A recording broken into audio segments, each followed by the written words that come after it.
Samantala, ilang transmission lines na naapektuhan ng patuloy na pananalasa ng bagyong Basyang naayos na. Ang kasama natin sa balitang yan, si Rajuman Lestor Aler.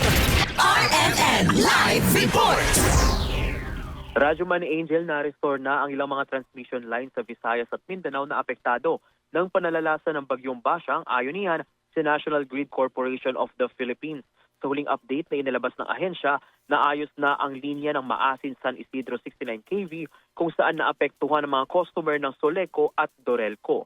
Kaugnay nito, nananatiling unavailable pa rin ang partially restored na linya ng Placer Madrid 69 kV kung saan apektado naman ang mga customer mula naman sa Surneco at Surseco 2. Sa ngayon ay nakapag-mobilize na ang NGCP ng kanilang mga linemen at kasalukuyang nagsasagawa ng patrol habang patuloy naman ang pagsasaayos sa mga lugar na accessible na.